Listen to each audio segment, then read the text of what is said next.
Udayakan menyimak sampai selesai, supaya kalian tidak salah kaprah dalam menyikapi pembahasan ini.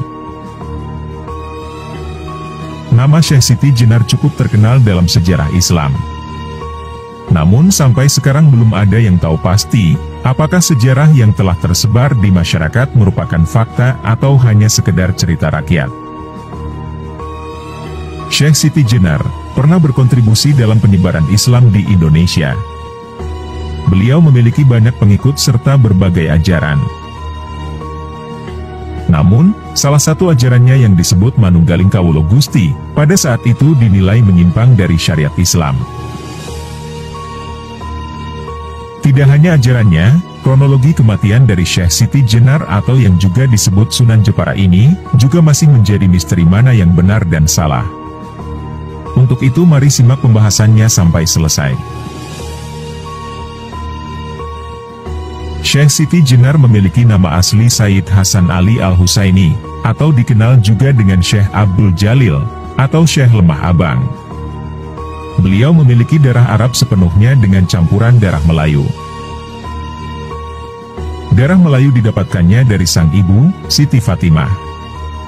Sedangkan, darah Arabnya diturunkan dari sang ayah, Syekh Datuk Soleh yang dikenal sebagai ahli tafsir. Sayyid Hasan Ali Al-Husaini diyakini lahir sekitar tahun 1404 Masehi di Persia, atau yang sekarang disebut dengan negara Iran. Jika diurutkan dari silsilahnya, para pengikutnya yakin bahwa beliau merupakan keturunan langsung dari Rasulullah, melalui jalur Siti Fatimah dan Ali bin Abi Thalib. Sejak di usia belia, Sayyid Hasan Ali Al-Husaini dititipkan di Padepokan Amparan Jati untuk menerima ajaran agama Islam. Padepokan tersebut didirikan oleh kakak sepupunya, Syekh Datuk Kahfi. Setelah dewasa, Sayyid Hasan Ali Al-Husaini mengembara ke wilayah timur tanah Jawa. Pengembaraan itu kemudian diketahui oleh Majapahit. Atas perintah kakaknya sendiri, Sri Manganan Cakrabuana, ia diminta untuk berkontribusi dalam menyebarkan agama Islam di tanah Jawa. Semasa hidupnya Sayyid Hasan Ali Al-Husaini pernah bergabung dalam anggota Wali Songo atas rekomendasi Sunan Ampel, namun ia kemudian keluar saat kepemimpinan Sunan Giri. Ia bahkan dipercaya untuk menjabat sebagai Panatagamaring Sunda, menggantikan kakaknya. Ia juga pernah mendirikan sebuah padepokan dengan nama Kerendasawa di kawasan Lemah Abang, Cirebon. Dari situlah Sayyid Hasan Ali Al-Husain mendapat julukan Syekh Lemah Abang.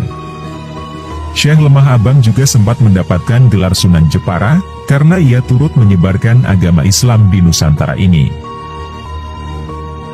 Namun gelar ini menimbulkan pro dan kontra, karena ada ajarannya yang dinilai menyimpang, sehingga Sunan Jepara tidak masuk dalam daftar Wali Songo.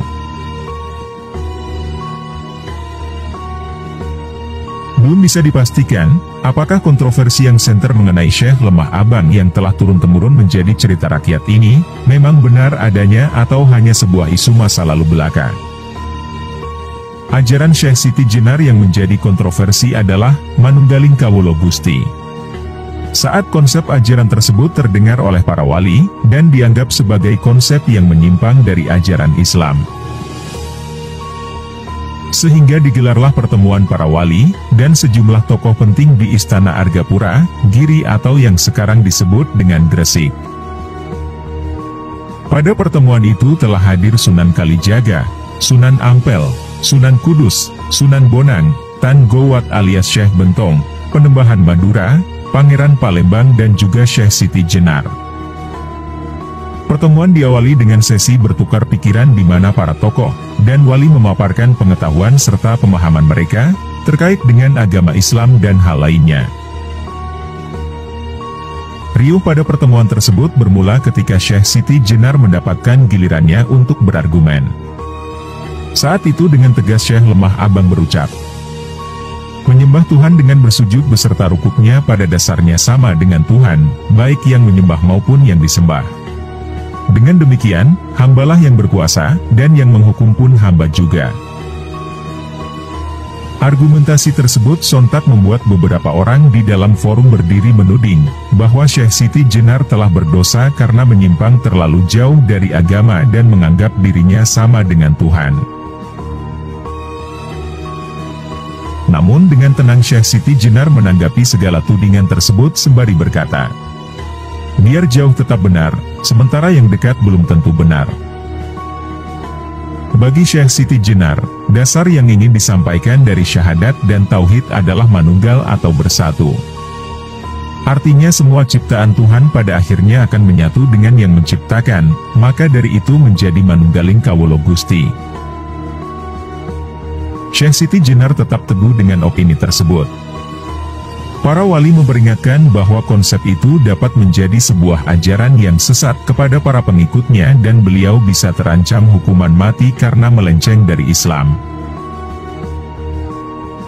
Meskipun dianggap menyimpang oleh beberapa wali, namun menurut para pengikutnya Syekh Siti Jenar tidak pernah mengakui dirinya sebagai Tuhan.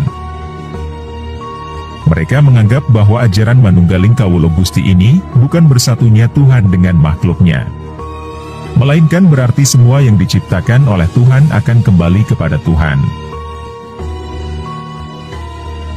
Ada banyak versi yang menceritakan kematian Raden Abdul Jalil ini. Namun cerita turun-temurun yang saat ini masih melekat dalam sejarah adalah penyebab kematiannya, karena dijatuhi hukuman mati yang merupakan imbas dari ajarannya yang dianggap sesat.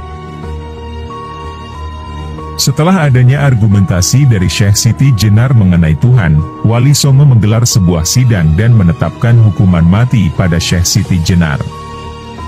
Dan dia menyetujui hukuman tersebut, bahkan meminta untuk segera dilaksanakan. Syekh Siti Jenar memiliki pandangan tersendiri mengenai kematian. Beliau menganggap bahwa kematian merupakan kehidupan sejati manusia, di mana ia adalah hamba sekaligus Tuhan. Syekh Siti Jenar berkata, "Syukur jika saya sampai tiba di alam kehidupan yang sejati, sakit dan sehat saya temukan di dunia ini.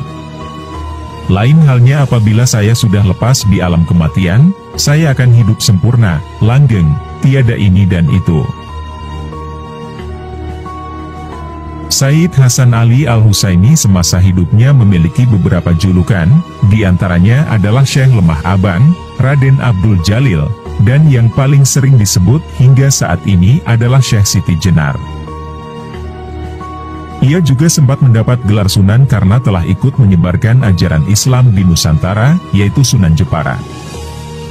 Sayyid Hasan Ali Al-Husaini diyakini masih merupakan keturunan langsung dari Rasulullah, yang semenjak kecil telah diajarkan untuk mendalami ilmu-ilmu agama. Ia juga mendalami ilmu tasawuf dan makrifat, hingga ia menyerukan ajaran manunggaling kawula Gusti, yang disebut-sebut melenceng dari syariat Islam, karena menyamakan diri sendiri dengan Tuhan. Ajaran ini dianggap sesat dan menyebabkan dia harus menerima hukuman mati akibat pemikiran tersebut.